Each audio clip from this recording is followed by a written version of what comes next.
ఉమ్మడి ఆదిలాబాద్ జిల్లాలో ఆరుగాలం కష్టపడి పండించిన పంటను అమ్ముకోవడానికి పత్తి రైతులు అరిగోసపడుతున్నారు. సిసిఐ ఆధ్వర్యంలో పత్తి కొనుగోలు చేపడుతున్న అధికారుల తీరుపై రైతులు అసహనం వ్యక్తం చేస్తున్నారు. పైరవీలకు పెద్దపీట వేస్తూ సామాన్య రైతులను పట్టించుకోవడం లేదంటూ ఆరోపిస్తున్నారు. వాళ్ళు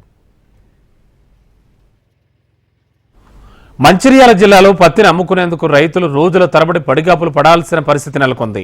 జిల్లా కేంద్రంలోని స్థానిక వ్యవసాయ మార్కెట్ కమిటీ కార్యాలయంలో అధికారులు తేమ శాతం పరీక్షించి కొనుగోళ్లకు టోకెన్లు అందజేస్తారు. గతంలో ప్రతిరోజు వందలాది పత్తి వాహనాలకు అధికారులు టోకెన్లు ఇచ్చారు. కానీ 6 రోజుల నుంచి రోజుకు 150 పత్తి వాహనాలకు మాత్రమే టోకెన్లు ఇస్తామని అధికారులు ప్రకటించారు. దీంతో రైతులు మార్కెట్ కార్యాలయం ఎదుట ఆందోళనకు దిగారు.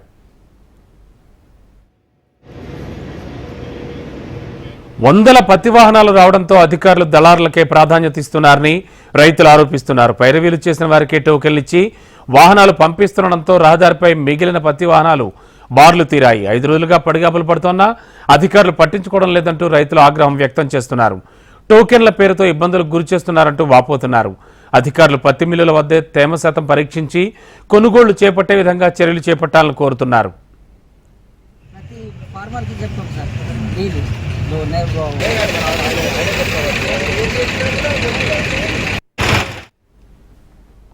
పత్తి క్వింటాల్ ధర 6,920 రూపాయలకు పడిపోయింది.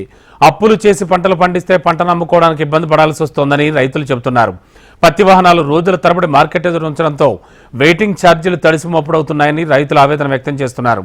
పత్తి కొనుగోళ్ల విషయంలో అక్రమాలు జరగకుండా జిల్లా ఉన్నతాధికారులు పకడ్బందీ చర్యలు చేపట్టాలని వారు కోరుతున్నారు.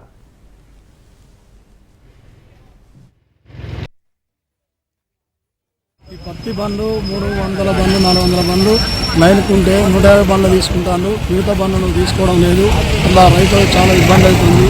రేటు విషయానికి వస్తే రేటు 7,020 రూపాయలు మద్దతు రేటు ఉంటే 100 రూపాయలు తగ్గించి 6,920 రూపాయలు వేస్తాను.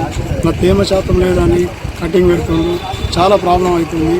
ఈ గవర్నమెంట్ దీన్ని దృష్టిలో తీసుకొని తొందరగా బండ్లను అన్లోడ్ చేయించి తేమ శాతం కరెక్ట్ ఉన్న బండ్ల కటింగ్ పెట్టకుండా అన్లోడ్ చేయాలని మనం పత్తి రైతు చెందారు.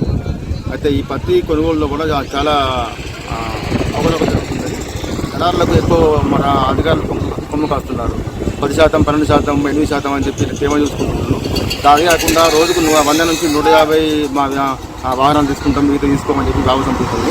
అట్లా ఈ రైతులు 2 రోజులు 3 రోజులు వెయిటింగ్ చేసి ఇట్లా మా వాహనానికి పైసలు కట్టి అట్లా నష్టపోతుండ్రు. దయచేసి అధికారులు కొంచెమన్నా రైతుకు సహాయం చేసి రైతుకు సహాయం చేయాలని చెప్పి కోరుకుంటున్నాను.